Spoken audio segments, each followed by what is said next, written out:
All right. Welcome to the Face of Malpractice. I am your host, Melissa. For those of you tuning in for the first time, this channel is dedicated to featuring interviews with fellow psych drug warriors. It is not just my story to tell. I want to use this platform to create space for others to share their truths. On TikTok and my new Instagram page, I'll continue posting a mix of content, including videos about my journey through psych drug injury and educational video and materials. Be sure to follow me here on YouTube as well as on TikTok and Instagram for a variety of updates and insights. So today we'll be interviewing Naftal Benisty, the host of Benzo Tired podcast and psych drug harmed warrior, to learn about his benzo drug injury and where he is today. Thank you, Naftal, for joining us. Thank you for having me. Yeah, great. Thank you so much. So why don't you share with us where you were before the meds, and please refer to which drug it was, and Sure. why did you take them? Well, I was super healthy before psych meds came into my life. My journey starts in 2016, and I actually went to the US for the first time on vacation with my then husband, now partner. Um, and I had lost a bunch of weight. I was eating healthy. I'd never been more healthy than I was in that year. It was the year that I turned 33. I didn't smoke. I had quit smoking, and I was just doing really, really well. I was sleeping great. Had a good career. Had bought a house. I was married. I had everything that I Mhm. desired. And of course, there's always things that when I'm like, okay, maybe I should like switch careers later on. There's like new goals in life Mhm. that you get, but there was nothing to complain about really. So I was just super healthy and happy. My baseline used to be super happy. Like I was like a bundle of joy. So that's pre psych med harm, as you will. And yeah, thank you for sharing that. And then what led you to taking, we're going to, I assume it's the benzodiazepine here. So if you could just share Yeah. that, what led you to taking the benzodiazepine? Right. So in the summer of 2016, I got bitten by a tick. In probably the tick was in my yard, my backyard, and it was a pretty big health scare. And I was like, I had seen like television documentaries about Lyme disease and how it like ruined people's lives. So I was like so scared to get Lyme, and I did get Lyme. And I had some features like the circle and the thing, and so I was concerned. And then I think about a week later, I remember this very vividly because I was working out a lot and I went up the stairs, I went down the stairs to grab a drink or something, whatever. And I went back up, and my body was telling me, like in a split second, you need to lie down. I laid down in the hallway and I was paralyzed for about a minute. I couldn't move, and I was like, oh my God. And I couldn't talk, I couldn't like yell for help. And then after about a minute that lasted in my mind for like an hour, I was like, oh my God, it's Lyme disease. That's the only thing that's been happening. So I get a huge, I'm pretty sure that I have Lyme disease, and I call my then GP. She doesn't take it seriously. Like, come in tomorrow. I'm like, oh my God, I need like antibiotics, something, I need something now. This is bad. I come in the next day. She confirms that I have Lyme disease. I get antibiotics. I think I'm supposed to take them for 2 weeks. Mhm. And, the spot goes away. I think I'm in the clear, and however, I think it was about 2 weeks after that I just woke up with this excruciating tinnitus, like the ringing in my ears, like it was so loud. And it drove me insane. I was like, what the hell is this? Is this temporary? What's going on?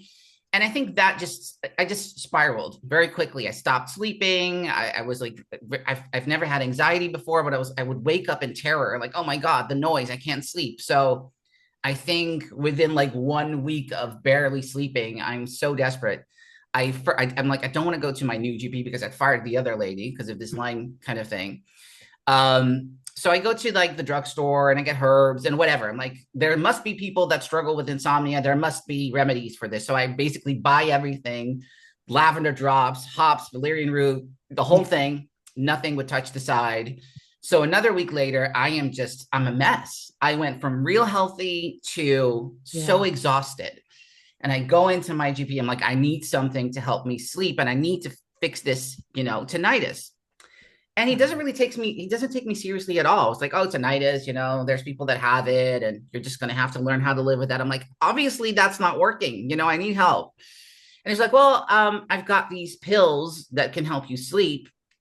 They're possibly addictive, but it could help you. So I get my first prescription, and we mostly use generics in my country. So it's oxazepam. I think the brand name would be Cerix. Oh, Yeah, so I get that. I tried for 2 days. It doesn't do anything. So I call my GP. I'm like, this is not helping. Then he gives me nitrazepam, which is a pretty potent benzodiazepine. And I had heard of Pam vaguely, but I didn't know what it was. I thought like maybe people with depression would get it, and I'd never been like depressed in my life. So this was yeah. like a whole new world to me. So I get the nitrazepam and I wet my bed the first night. Like it's because, I didn't know at the time, but benzos are like muscle relaxers. So I wet my bed. I'm unable to move my legs for about 10 minutes as I wake up, still sleeping pretty bad. And I start wailing and crying like to my husband, like my legs, I can't move them. This is bad. This nitrazepam, it's bad. I call my GP again. He's like, I'll give you another drug. He's like, and I was like, okay. And I'm like so desperate, like I know. wanting and believing that give me something to help me. And he gives me Dormicum, which I'm thinking like it doesn't end with Pam. So this must be something different. I found out years later that it's the brand name for midazolam, which the Americans will know as Versed. Oh, He gives me Versed. Of all things, he gives me Versed. After trying, I think I tried it for 2 days and I become suicidal ideation. And the Lyme disease that came before, and I'm just so exhausted. I'm so desperate. I'm like, I'm going to write some letters and say goodbye to everyone. And then after like 2 days, I'm like, this is not me. No, yeah, I had a pretty rough time, but this isn't like me at all. So I actually tell my GP this Dormicum stuff, it's making me suicidal. This is not working. Obviously, with the gift of hindsight, he should be like, I've given you 3 benzodiazepines and you don't seem to be doing well on them. So maybe I should not prescribe you that. Instead, he gives me another benzodiazepine called lormetazepam, which I didn't know at the time. It's not even it's only approved in 2 countries. It's an Ativan-like drug, like the generic name for Ativan would be lorazepam, and this is lormetazepam, but they're kind of alike. And that one, it helps me like sleep for 2 or 3 hours, but I wake up like anxious and like, oh my God, I need to sleep. So I take another pill, and I take about 2 or 3 of these pills a night. And I tell my GP, this is not working great. I'm only sleeping for 2 or 3 hours. Then I take another one. So he kept upping my dose. At the same time, he gives me a referral to a neurologist for my tinnitus issues. And there's a waiting list. I have to like wait for 7 months before I get there. So I'm like, okay, this is not ideal. I don't want to be on these pills, but once I get to the hospital, hopefully someone will take me seriously and address my issues. So we fast forward 7 months later, I'm already, which I didn't know, heavily dependent on benzodiazepines. My life is a mess. I'm calling in sick at work a lot because I'm so tired. My life is falling apart. I'm skin and bones. I'm barely eating. And no one is really taking notes. Like there were some people like, oh, you look so skinny. Like, are you okay? I'm like, I'm not okay. I've got noise in my head and no one's helping me, but no one really knew how to help me. My coworkers and my boss, they weren't very sympathetic. Just go to bed earlier. Like as I didn't try that before, whatever, the gaslighting. Long story short, I didn't get the help that I needed. I was sent from a neurologist to what's it called, like a mouth, nose, and ear doctor, and they just ENT. told me, yeah, you've got tinnitus. I'm like, no shit, I need help for this. I have these sleeping pills; they're not working great. No, well, there's not really much that we can do. We can send you to like a talk group or something. I was like, this is not help. This is so I felt kind of like just so disheartened. I guess it was like, what do I do? All I have now are these pills. Anyway, so we fast forward. My life isn't really great. I'm, with the gift of hindsight, I'm getting personality changes. I'm becoming angry towards my husband. I'm mean, a cunt. I'm just weird, but very gradual. So it was like, I guess maybe I've changed because of this experience. I felt confused all the time. And then we fast forward a year later, I think, and this drug gets out of stock. and I get switched to a very long acting PAM again, flurazepam, which the brand name would be Delmain. It's a very old classic benzo. I think it was the second or third to hit the market back in the day. No one had heard of it. Like, it's still kind of unknown. They barely prescribe it anymore. And for your viewers and listeners, I think it's longer acting than Valium, even diazepam. It's basically a roofie, I guess you would see that. So I'm roofing myself every day. But as I got the flurazepam, I'm like, he doesn't get the equivalencies right. So he prescribes me 15, and he should have prescribed me 60 or 90. That was, I didn't know all of this at the time. So I'm like, doctor, good news, it helps, but I need 4 times the dose that you have given me. He gets mad at me for, taking quote unquote so much. But as you know, with the equivalencies, he gave me such a potent benzodiazepine that was the equivalent of maybe, top of my head here, 90 milligrams of Valium or something, or 45 milligrams of Valium, or 50, something pretty high. But anyways, I'm like, I'm finally sleeping. After over a year, finally I'm sleeping. So I feel happy. I do remember after switching the drug that I felt woozy and like I was hung over the next day and had some trouble walking. It's like, maybe I should be concerned, but I'm not, because I'm finally sleeping. And I'm like, okay, apparently I need these drugs to sleep. This will be my remedy for being functional with tinnitus, all these wrong assumptions that I made. So like, well, I'm just going to have to take this drug forever because no one seems to know how to help me with tinnitus.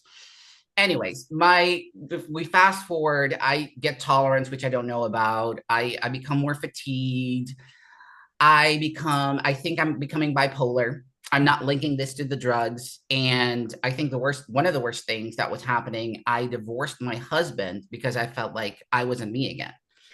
You deserve someone better. I am just either bipolar and I'm just a different person now. And I don't know why. I need to protect you from me because I'm ruining you. So he doesn't want to divorce me. Bless his heart. He's so sweet. And we get divorced, and I move out of the house. I lose the value of the house that we bought. There's so much loss. And I become severely depressed as I've moved. I'm like, how is this possible? Like 2 years ago, my life was good. How did I get here? What happened? So I seek help. I end up seeing a psychologist. I'm like, okay, my life is a mess. This is what happened, blah, blah, blah. And then a few sessions, and she was like, well, because I was so fatigued at this point that I was just laying on the couch most of the day, like barely functional. If the phone would go, my ears would hurt. Sounds were too loud and stuff. And I didn't, I was so tired. And she was like, well, I think your main thing is that you're tired all the time. So I'm going to give you a diagnosis of chronic fatigue syndrome, and you're going to have to learn how to work around this fatigue. I'm like, okay. Interesting. Anyways, around this time, I'm still good friends with my ex-husband, but we start dating again. And gosh, there's so many things going on. I lose my job. My whole team loses their job. So it's not because I did something wrong or whatever. And I'm like, so I get in the Netherlands, we have a very unique social security system, and I get unemployment for about 2 years. And I'm dating my then husband again. The pandemic hits, so I move in with my husband, the ex-husband. We're supposed to do this for a little while. I end up staying there for months. And during this time, I'm like, something's wrong. Like after the pandemic, when the restrictions were being left, life was kind of like starting again. My fatigue became problematic again. Like during the pandemic, no one was complaining about me not going anywhere, but now it was becoming a problem. Like I'm like, something's off. I'm not sure if this diagnosis is okay, because I've never heard anyone who sleeps all day or just lays around and does nothing and is so fatigued like myself. And I figured maybe the drugs aren't working anymore. Maybe that's the issue. So I do a quick Google search for sleeping pills because, mind you, my mind is still, I need pills to sleep. I have lost my natural ability to sleep. So I find Z drugs. So I call my GP. I'm like, I think these drugs that you've been giving me the past 5 years aren't working that great anymore. I've heard about Z drugs. Can you prescribe them to me? Sure. He does not warn me that I can't cold turkey the benzodiazepine. And about a week later, I have full blown major psychosis. So in a nutshell. This would be in a nutshell because there's so much that happened. But yeah, that wasn't even my aha moment. I have a psychosis. I'm suicidal. I can't stop crying. I call the suicide hotline and they're like, "Are you holding a knife? Are you standing on top of a roof?" Like, no. Okay, then we're not coming. Bye. I'm like, okay. I call my GP and then he tells me during my psychosis, yeah, the pharmacy kind of called me a while ago that they were concerned about your medication. And he told me this in psychosis. But I'm like, I'm so sad. I want to die. Nothing's work. I'm so tired all the time. And he was like, well, I'll get like a mental health something to try to help you. And I had to wait for 2 weeks. I think I cried for 8 hours straight that day. And I think in hour seven, I was like, hey, wait a second. This is not me. What's changed? The drugs. So I reinstate my benzodiazepine and I actually get better. And I still don't link all of this to the drugs. I think I've become crazy. I'm a lunatic. I'm just, weird. It's Yeah. me. Something's wrong with me. So, but I am like, okay, I call in sick for the unemployment. And I'm like, I need to go find help now because something's wrong. I just don't know what it is. So I end up finding a clinic that specializes in tinnitus and how they give cognitive behavioral therapy. I'm like, why the fuck did no one tell me about this place 5 years ago?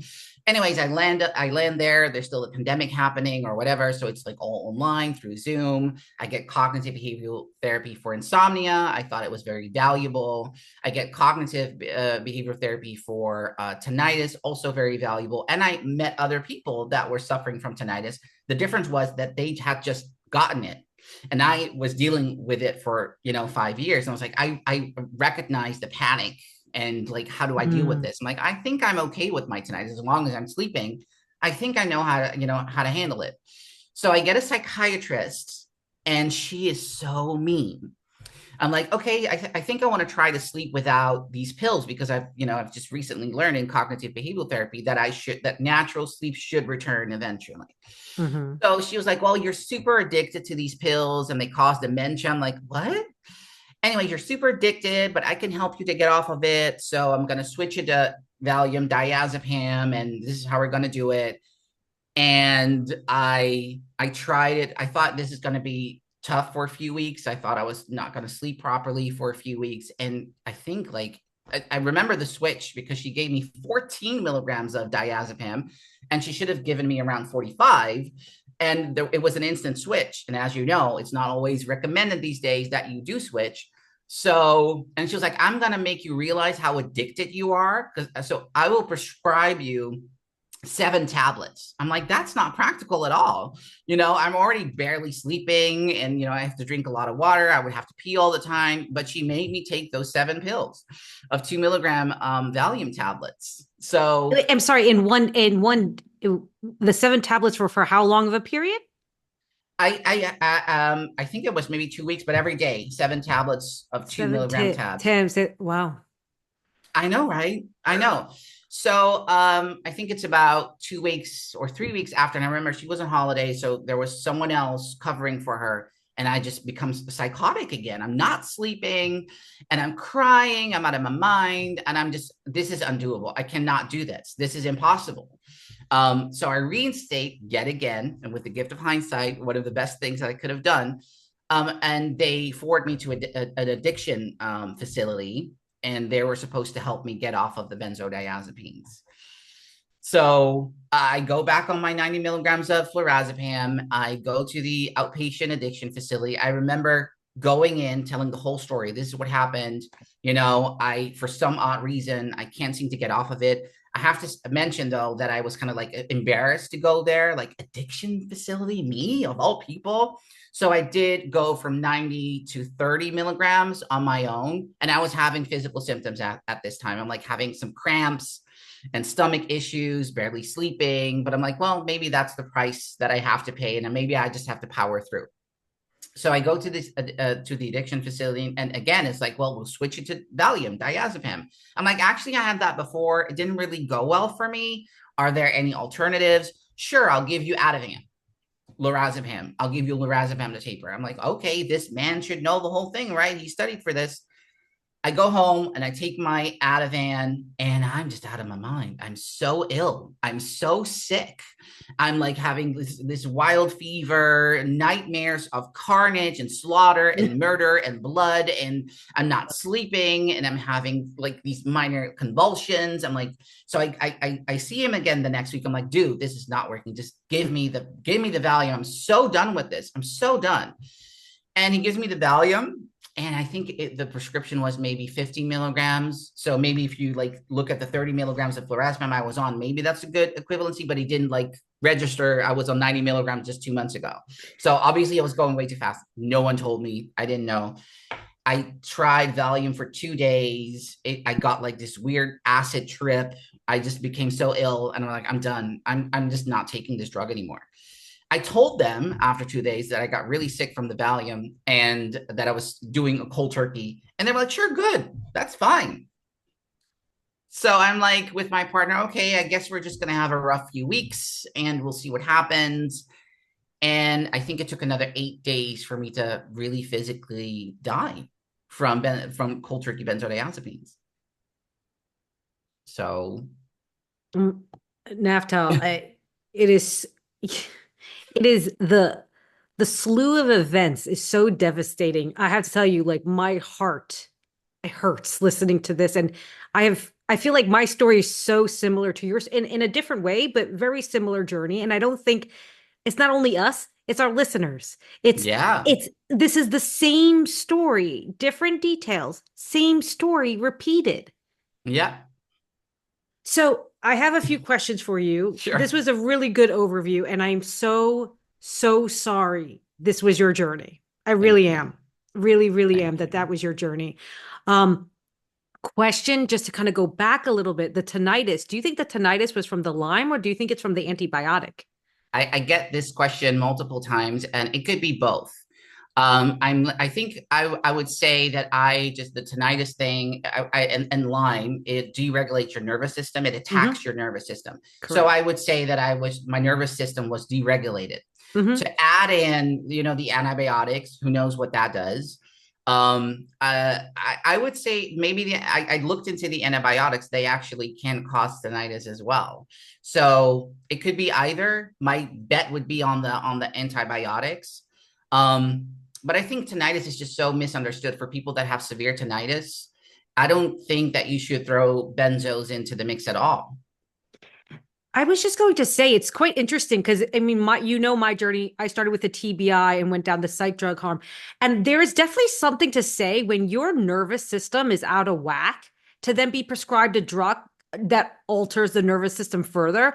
I have yet to see positive results from that. There is clearly a correlation. I mean, a very similar situation. Lyme, like you said, down regulates the nervous system in its own way. I've seen many people go through Lyme and be put on a benzo, which I just think is criminal. It's Mm-hmm. interesting, and it led to the tinnitus, which led to insomnia, and it's like maybe if you were prescribed something for a few days and gotten yourself right into CBTI to learn Mm-hmm. those like to rewire the brain, really. I Right. mean, you wouldn't be here today probably having this conversation. No, not at all. Like what my GP should have said, like, okay, why are you so stressed about insomnia? Well, I need to go to work. Well, maybe you shouldn't go into work for a while and just try to relax. Yes. And that would have been the better option. And I also have to say, and I kept saying all these things to my GP. I thought that my tinnitus was getting worse on the benzos. I In the was just sense going to that say that to you. yeah, yeah, but because I was prescribed them so quickly into this ordeal, I thought that my symptoms were escalating. Yes. And Yes. I mentioned before, I went to a neurologist and I told everybody that I was on benzodiazepines. I didn't know the word benzo, so I was like, I'm on APAM for sleep. No, I mean that should have like sounded Yes. alarm bells. Like, hey, by the way, no, that's not okay. They may actually be causing this for you to get worse. So no one picked up on that. But yeah, it just became worse and worse, my tinnitus. It's Yeah. interesting. I find that the psych drugs target whatever you were put on originally, it will actually target those symptoms and amplify it. And then it goes on to convince you it's you, right? Yeah. My story is very similar to yours. It's so interesting and things happen so fast that it's hard to know what is what and things are getting worse. Mm-hmm. What's interesting with you is that through your journey, you recognize that it wasn't you without someone telling you it wasn't you. I find that really interesting. Mhm. I could not do that until my husband found resources and him convincing me, but you were able to do that. Why do you think, how were you able to disconnect? Right. I think because of my behavior, there's a lot. Obviously, I do want to keep certain things private about my journey. I'm writing about this, by the Absolutely. way. I am writing some things in my book, but my behavior was so different. I would do things. I went back on some. I went back to smoke for. I took another Yeah. cigarette somewhere. I was so. I fought tooth and nail to get rid of it. That was weird. That was not like me. I was doing things I would have never done, and I would do these things, and then afterwards, I'm like, why did I just do this? Why am Yep. I doing this? And why am I hurting I think, the biggest part was hurting my husband. I was so Yep. mean and cruel that it would send him to tears. I'm like, I've never done this before. I know I just felt like I had changed. Maybe Yeah. I was thinking midlife crisis, bipolar.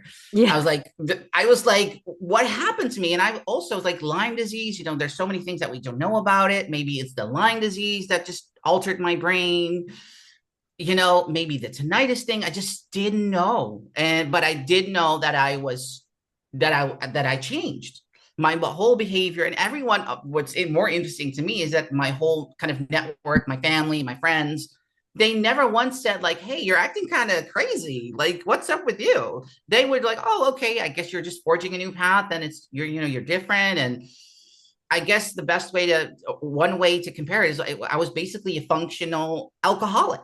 Yeah. That's what I was like. It's really interesting because I mean, we're seeing more studies come out about, antidepressants causing addiction to alcohol, right? Those studies are Mm-hmm. those are clinical research is coming out on this. And it's the same with benzos. I've seen so many people go on benzos, and while it causes dependence, as we know, it seems to also lead people to addiction of other things. So like smoking Yeah. or alcohol or carbohydrates and sugar. It's interesting. It's you're talking about becoming dependent to the benzo and the benzo then causing addiction in other Yeah. areas, which we're seeing across other psychiatric drugs. And I think, when it targets your nervous system and everything basically, and your a dopamine. And I think I write about this in my book where I actually say like I'm becoming so depressed. I'm trying to look for dopamine elsewhere. I'm trying to fight whatever is going on with Yes. me with other things because I'm just not okay. I'm not myself. And that sort of thing. But I never linked it to the drugs. I really was convinced that I was getting a safe pill to help me sleep. I thought it was benign. Yeah. I thought maybe it was addictive, but I was like, if it's addiction, then I'm going to crave for it. But I just take it every night before I go to bed, as prescribed. I love that you just say that because there's so many, most of us, right, don't even get the grace of hearing the word addiction. But even if you were to get the grace of even that one word, people's perception of addiction is cravings. You'll be able to get through it in 2 weeks. No one's talking about a brain and spinal cord injury that can last years, right? Yep. No one's, that's not passing anyone's mind. I'm sure that was not what you thought when you heard addiction. No, no, not at all. Not at all. And it was like, so I couldn't believe that this would be so awful, that this drug would be so evil and causing all of these things. And I would say, it changed my brain, it changed my behavior. It just, Mm. everything was so out of whack. And so with my podcast and everything, most people that have gotten to know me somewhat, I start at the point where I go into withdrawal. But I would say the years on the drugs are maybe even more interesting, how it ruined those years while I was on it, like so subtle, so stealthy, that just, I want people to know once I complete my book that this is what they can do. They can change your brain and they can change your behavior. And for me, it should have been so obvious from day one, at least for my GP, that I wasn't responding well to benzodiazepines. And Correct. either Very he should have evident. given me some other drug. I'm anti-drugs, but maybe in his limited mind, he would have been like, okay, maybe I should try something else that maybe helps you sleep. But obviously, the first step to go was cognitive behavioral therapy. And it was not in their wheelhouse at all. No doctor that I've seen would suggest something like that to me. So It's so interesting. And cognitive, I'm a huge fan of cognitive behavior therapy me for too. insomnia, Yeah. CPT for PTSD protocol. I think there's DBT tools. All of that is super helpful. And that doesn't appear to be the front line when it that diet, also education. Like, I think if you went in and the possible here, like, hey, this possibly could be the antibiotic, you would maybe have realized, okay, maybe it's not me, right? Like maybe it's the drug, and that with time, like that can soothe you to sleep, right? Knowing those possibilities. Um, Hmm. it's really interesting is like, I think once you're prescribed a psych drug, you become property of the medical system. They treat you quite barbaric. They treat you like a dumpster. They just keep putting any drug inside the body without a second Yeah. thought because you have consented the first time, but you really didn't consent because you don't even know what you're putting inside your body, which is, Yeah. as we're seeing the same story here with you happen. Yeah. Yeah. Totally. Here you are, you're being harmed by these drugs, you're trying to come off. I guess the question is, from there to where you are now, right? What kind of happened in between? Are you still on the drugs, or what did that process look like, and how long? Oh my God. I almost died in November of 2020. Was it 2021? I'm thinking, or 2020, 2021. And I was deathly ill, fighting for my life, having seizures, having a stroke, Mm. akathisia, unable to walk, the most severe, agonizing, no sleep, withdrawal that unimaginably dark. I just wanted to die. I wanted to die every day for about, well, I would say at least for 2 years, but I was dying. I was dying. For the first 3 months, I was dying. I talked to um, the mental health facility, like I'm dying, something's wrong, I can't walk. There's all these weird shit happening to me. My body is on fire. The next day, I'm freezing. I'm sweating. I was like sleeping, like I had restless legs. I had so many countless symptoms, and they were like, well, it's kind of known that benzos are hard to get rid of, but just power through. Here's Seroquel for sleep. Here is Remeron for sleep. Here's Trazodone. They gave me all that stuff.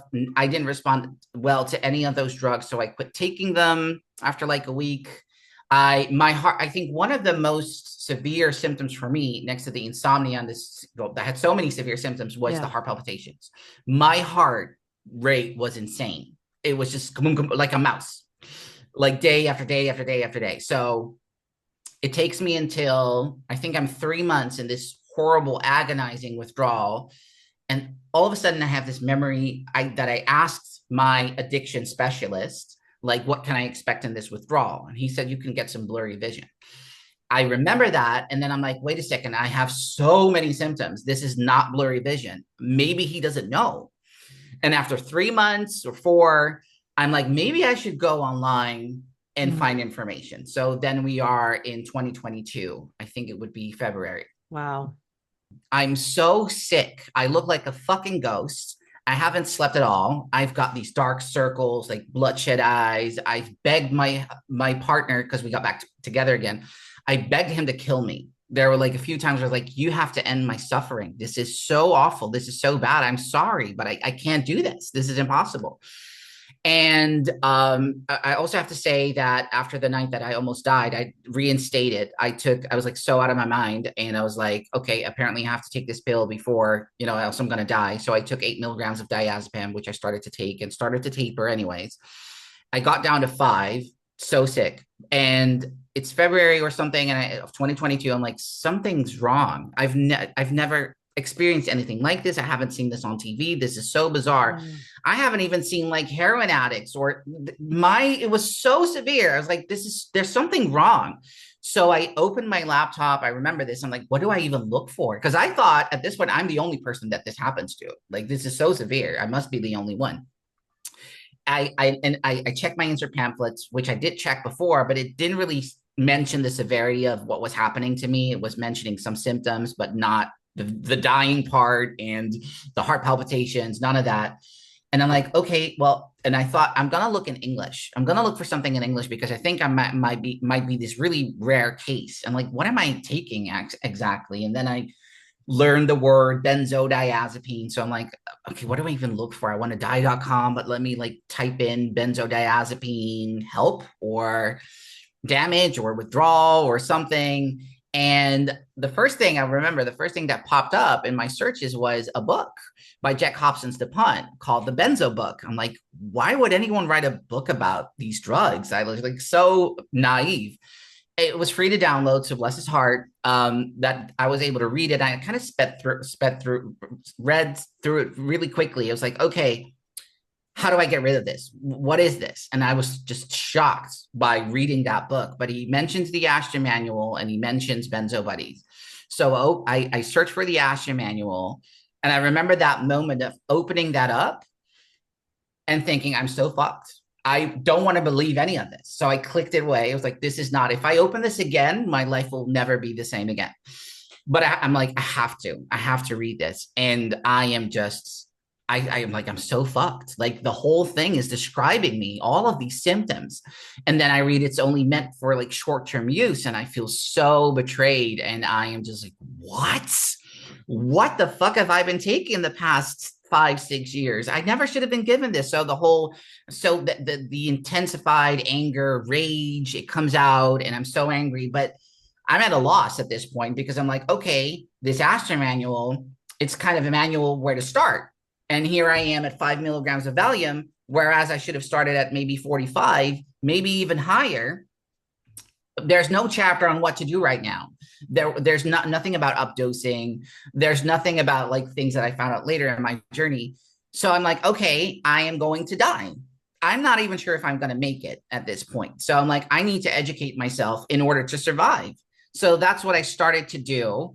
At the same time, I wanted to come off and I start educating myself. I go on Benzo Buddies, but I'm not really finding the information that I'm kind of looking for, more like the scientific stuff and also what to do if you went too fast or you cold turkeyed or whatnot. I remember my first window. I have it in May after I had a psychiatrist that was kind of okay. She was kind at least, and she wasn't like saying that I was an addict and stuff. She told me to hold for a month. And I was like, oh, but I don't want to hold. I want to get rid of it. Mm-hmm. But I did hold and I actually had my first window after that 1 month of holding. And like, okay, but I need to get off of it. I want to get off of it. So I start cutting again and cutting and cutting. And I think I got down below 4. So I got like to 3 point something and there's liquid involved. And it wasn't working. I was having seizures. I go back to 4 because, at this point, I'm finding podcasts. I'm learning about that you need to do a micro taper. I'm like, this is not good what I'm doing here. And then I try to like long hold on 4. That doesn't work because I had my last seizures in January of 2023. I'm ready to give up. I'm ready to die. I'm like, this is not, I've been doing this for so long. My body is just depleted and done. And I'm, I want to die. And then by then, I had found a woman who wrote a book about her benzo journey, and she ended up holding at 5 milligrams. I'm like, what am I doing different than this woman? And I was like, it's the dose. She landed on 5. I'm on 4. I know I didn't know what it was, but I knew it was a big thing, like a big difference. So kind of, I was like, okay, I'm dying. So kind of like my last thing that I wanted to try was updose, which was very controversial. I updosed to 5 milligrams and I actually got better very slowly. But I remember after my updose, because I wasn't able to walk for a long time. I was just paralyzed, my legs. And they came back online after 2 weeks. I started to sleep better and I just gradually got better. I did have my waves and stuff. I ended up holding. I'm doing a very long hold. And so that's where I'm at. I'm doing a lot better, but it's still a big contrast from what I used to be, who I used to be. I feel more me than I've ever felt. Well, than I felt in the past 8 years or whatnot. Like ever since I got prescribed the benzos, I'm lower than my starting dose, basically. But things are I still have symptoms. I have insomnia, a form of insomnia, but it's a tolerable insomnia. I'm getting overall 7 hours or 6 or 8 or whatever, but it's still broken. I used to sleep so well before the benzos.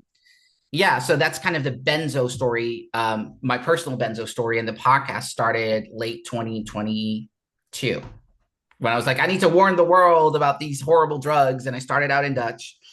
And later on, I switched to English. And it was very educational to me to have all these people on the show going through similar experiences, sometimes different, but I was just learning so much from these people because for me, it was like, I'm just not finding the information that I'm looking for on the forums. I'm just going to educate myself. And I kind of made it my mission to really look for all kinds of stories that were benzo related and the science and the research. And that was kind of my mission. And I just took the listeners with me on my journey.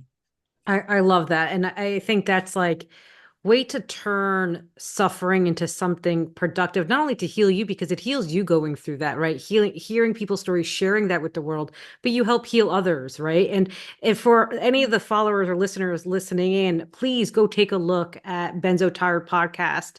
It sounds like if just to kind of back up a bit, when you first when you first came off, you mentioned those first 3 months were like death. Did you feel like those first 3 months, it just consecutively got worse within like it was just continuously getting worse within the three Yeah. months? Yeah. I felt the same.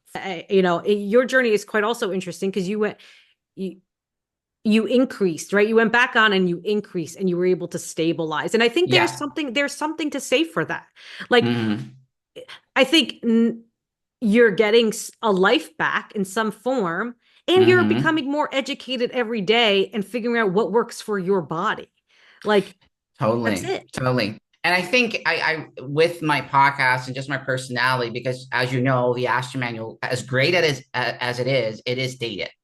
So Yes, I was it like, is. the first thing that I was finding out about was the crossing over was already controversial. Like some people were just tapering their Ativan or Klonopin or whatever directly.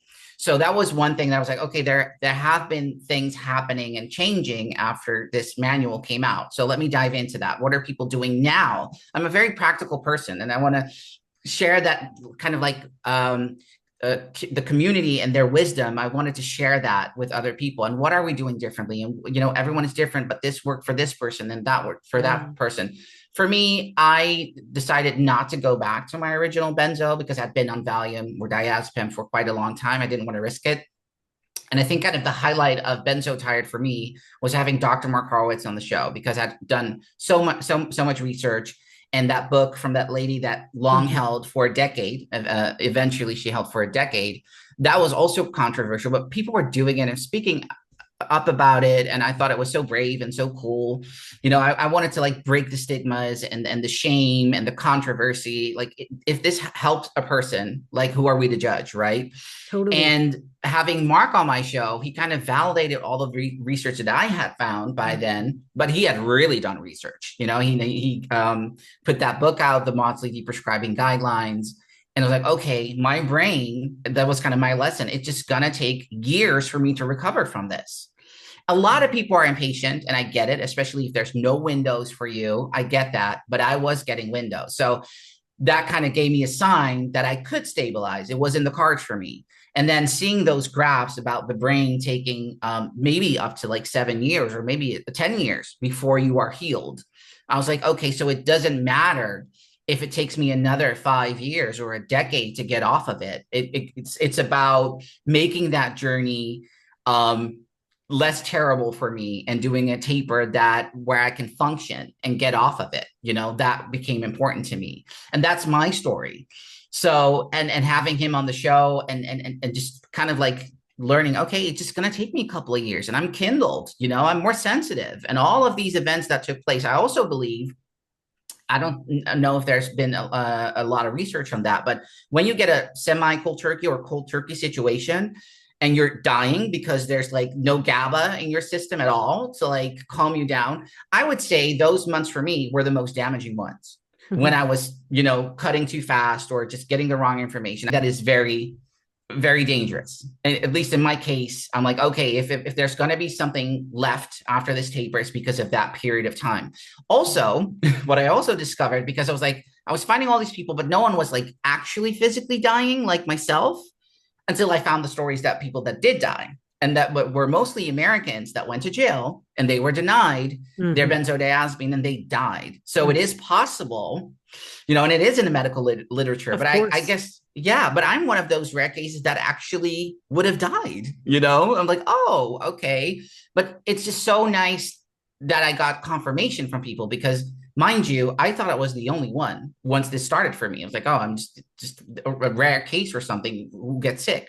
And then finding so many people just like myself that have been wronged and poisoned, murdered, whatnot. I was like, I'm not the only one. Yeah, So I think that's also one of the things that my podcast that I aim to do with it is like, you're not alone. It's not you, it's the drugs. And there's many people exactly. like us that were harmed this way. So that's important to me. It Uh, gave me validation when I found Geraldine Burns' podcast. So that's helpful to Well, me. to go through something so inhumane that literally targets every part of being a human, right? Mind, body, and spirit and soul, right? I mean, Yeah. I want to be very clear. There is no illness in the world that targets all three, right? There's conditions that target the nervous system, but you have cognitive, you still have your spirit. You may have depression because of the symptoms, but you're not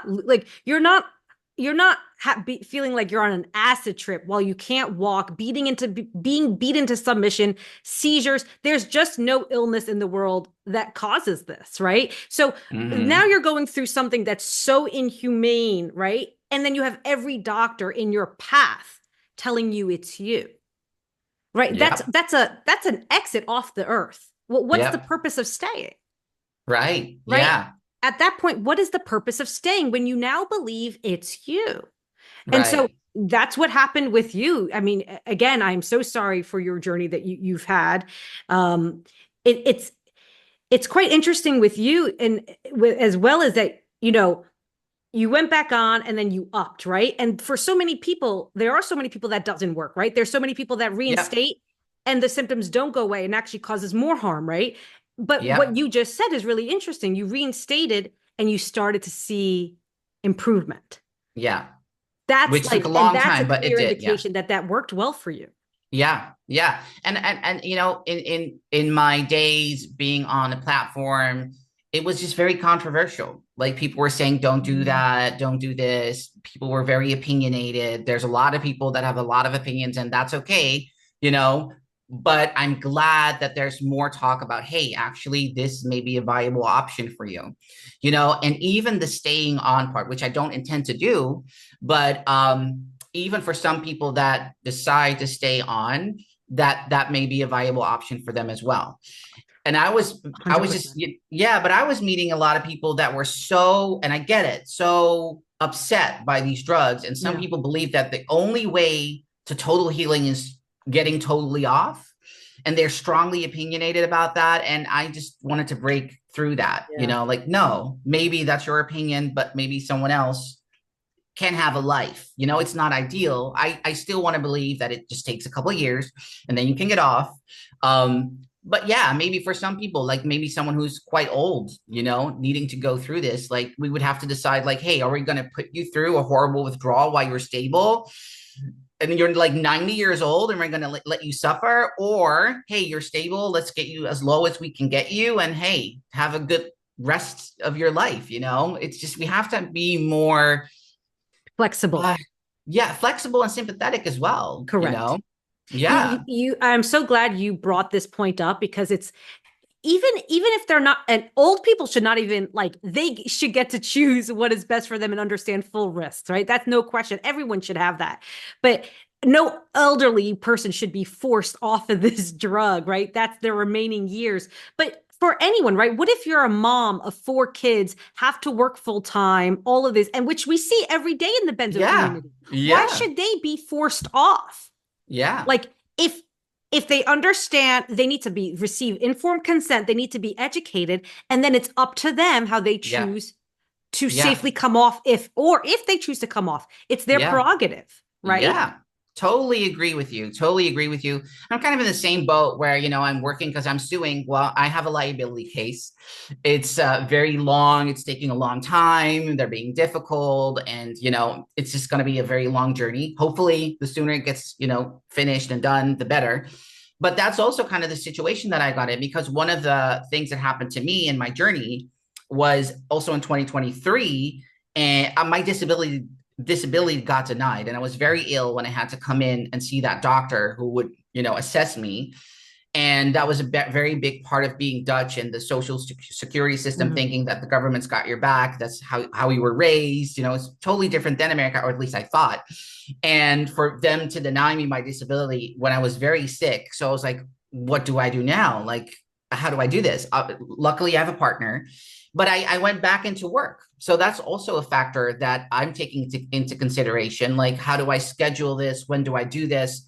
I need to make money, period. But I also need to Yes. make money to afford the liability case. Yeah, Because it's kind of impossible that the situations that sometimes we get thrown into. true. Look, if you're too sick, you're too sick, period. But I'm functional enough that I can work. I'm only working part-time and only afternoons and evenings because my mornings are kind of shitty because of the benzo stuff. So that's also something that I took in consideration, but I'm definitely pursuing, and Good for I you. believe that I have so much proof in my medical file because I asked for my medical file. Mhm. And the first time that I read it, I was too cognitively declined. But the second time that I read it, I was like, oh my God, there are so many smoking guns in this file. I should win this case. So I'm doing that.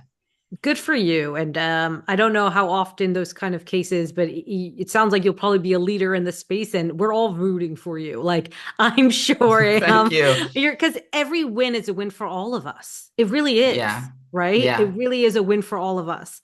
No, this is so fascinating. I guess I have a few other questions for you Sure. to kind of turn things into like on the positive side of this journey, Sure. right? Yeah. Um, could you share with us like what have been the gifts that have come Yeah. through this journey? Yeah, there have been gifts because I think, and even though I would have gladly skipped the whole thing for those gifts, but one of the gifts, surprisingly, what I found out in this journey was that pre-benzo, I apparently struggled with, I wouldn't say insomnia, but my chronotype. I'm a night owl, which I never knew, I didn't know Mm, until this journey. I was forced to really dive into sleep, insomnia, and I did my research on that as well. And like, okay, so I actually did have anxiety about sleep because my alarm would go off in the mornings. I was like always late for work or a lot of times and school. I'm like, actually, no one is going to tell me when to wake up anymore. I'm functional and at my best and most productive in these hours. Take it or leave it. I'm not setting an alarm for anyone anymore. So that is a gift. The second gift, I mean, there's so many gifts, but my ability to speak English the way that I can do mm, that, it saved my freaking life. I would have never been able to find all of the information. I would have never been able to mm, have so many guests from so many countries on my show. mm, That was a gift. Like, I mean, I kind of taught myself English when I was young, but I didn't really need it. It was kind of mm. convenient in some scenarios. But other than that, kind of like, okay, I speak English. But now it totally saved me doing the podcast, having something informative that is just on the internet for the end of days, that is just helping people and making them feel not alone, but also educating them. That has been a massive, massive gift for me.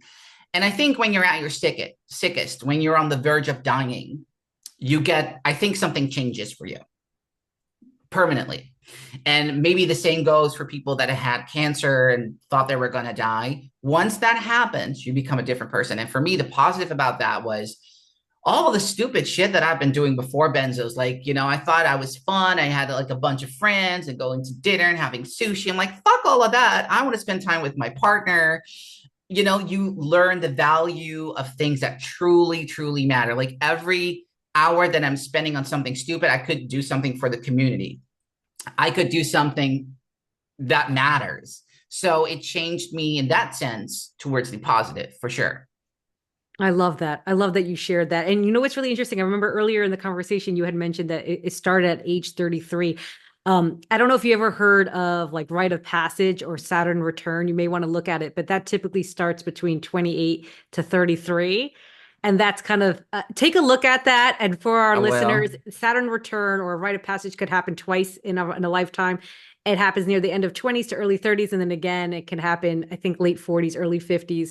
My journey started at 28, which kind of falls into that. So it's kind of Right. like this higher perspective, higher spiritual journey that we've come here. And there's obviously a lot of gifts that come out of it.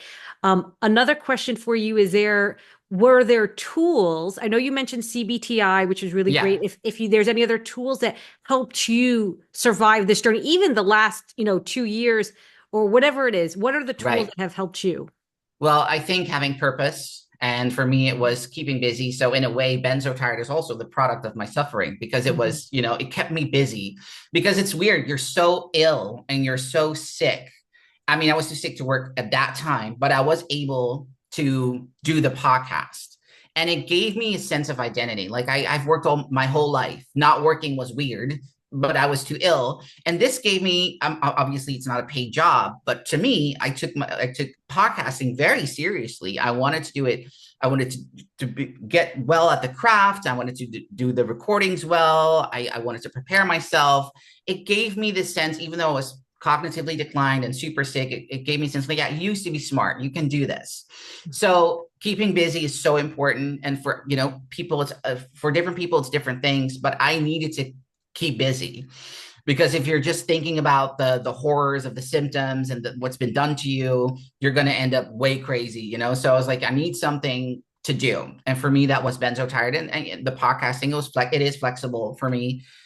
And something else that really helped me, hope. Everyone just gave me hope, and I just, everyone, every podcast that I listen to and every guest that I had on always have, usually I say it to the end of my show, like, do you have any tips or tricks, or is there anything that you want to like tell the audience? There's always hope, because I think if you didn't have hope, you wouldn't have been here anymore. There's Correct. always reasons to stay, at least for me. And, I believe that. Just hold on to that hope.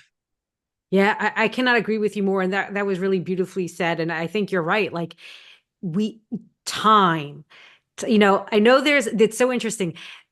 I think when it comes to like emotional trauma and all of that, I'm not someone that believes time heals. I think that we have to do the work for, I really truly believe that the work is required. But when it comes to protracted withdrawal syndrome, and this is for all, not just benzos, all psych drugs can cause protracted withdrawal syndrome. um, Time. And it's about, I think the biggest thing is being educated first. So you start tapering correctly. So you don't end up like someone like myself or what you went through. Right. Mm-hmm.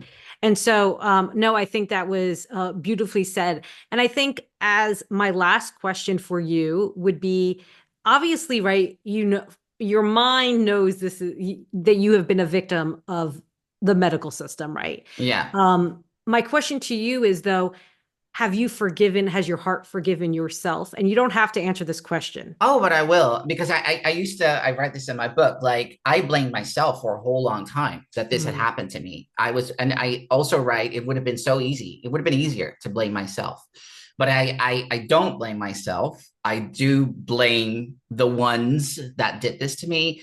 I don't blame doctors or any health professionals for not knowing, but I do blame people for either when they do know and they still choose this path, but I also blame them for not believing me. I blame them for not doing research. I blame them for, if I say, look, this and this is happening. If I can do a Google search and find so many things within 5 minutes, what is letting him or her not doing that? So I've learned so many things that I've learned, but I've also learned this whole medical system, it's corrupt. It doesn't work. It's like there needs to be education. They need to have therapies at number one, and drugs way later as a last resort, whatnot, and especially the benzos 2 weeks, not longer, blah blah blah. But they need to educate themselves, and they have to present us other things like lifestyle change or whatnot, mostly therapy. That's what they need to implement in their kind of toolbox. They're not doing that, so I do blame them for that. And in my case, I think my GP knew, and my GP had received warnings several times from pharmacies, or the pharmacy that I was at. He actually, what I didn't know about, I found out later when I was reading through my medical file. I didn't know about this, but he had consulted a mental health facility saying, look, I got a patient, he's got tinnitus issues, benzos. And he writes in my file that they told him, do not prescribe benzos long term. They cause cognitive damage. There are other drugs like trazodone and stuff, like, also not maybe the 100% correct answer, but he did not do anything with those things. He didn't call me and he didn't check up on me like, hey, I've been giving you crazy amount of benzos for a couple of years or whatnot. How are you doing? That's just bad. Then you're just a bad person, in Yes. my opinion. So you've got good doctors that do bad things. You've got bad doctors that do good things, but you've always just bad humans. There's good humans and there's bad humans. And I would say that he's a bad human. Oh, there's absolutely a tremendous amount of medical malpractice based off of what you shared. I mean, it's devastating, and it could have all been prevented at the first reaction that you had to a benzodiazepine. I'm telling you, Naftal, this is your story. Is so many people's stories. I don't know if you know Joey Marino. He was an actor on ER. He was poly drugged up the wazoo, and he ended up unfortunately taking his life. He had tardive dyskinesia, which is a movement disorder, and a slew of other symptoms. And I mean, he was on like 32, I think, drugs over 10-year period. But he took, I believe it's Zoloft, or it was a specific antidepressant he was first given. Immediately he had suicidal ideation. And from there, it just continued. Yeah. Polydrugging from Yep. the first drug, just like you. I mean, I'm Yeah. not the same with me. I had the same. I had a reaction after the initial dose, which they went on to blah, blah, And blah. it's such a valid point because what I don't understand, probably they don't know, but I think there's a whole lot of people that get severe adverse reactions to any psych med that they are given, but no doctor will tell them like, oh, hold on a second, you're one of those people that can't tolerate this. Correct. So we need to find another solution for you, but I'm not prescribing this to you. It's kind of like, why don't they see that? Like, why would you, if someone is telling you I'm becoming ill from these drugs that you are giving me, why not intervene and just, why keep prescribing it? It's just mind blowing to me. It's really is mind blowing, and it's like I think they have such a veil, such a medical instituted like Yeah. textbook veil over their head, which we also know, right? Big pharma has infiltrated these textbooks, right? I mean, there's so much evidence of this today, and oh, ironically, you only were taught how to be put on these drugs, but you weren't taught how to get someone off. Mm-hmm. Ironically, right? Like there's just but the veil, they just can't see past the veil. But obviously, podcasts like yours and podcasts like mine, and just speaking out, if we can't educate the doctors, at least we can educate the patients that will learn to take back their power, will learn to Yeah. take back their authority and be like, I'm not going to trust the man in the white coat.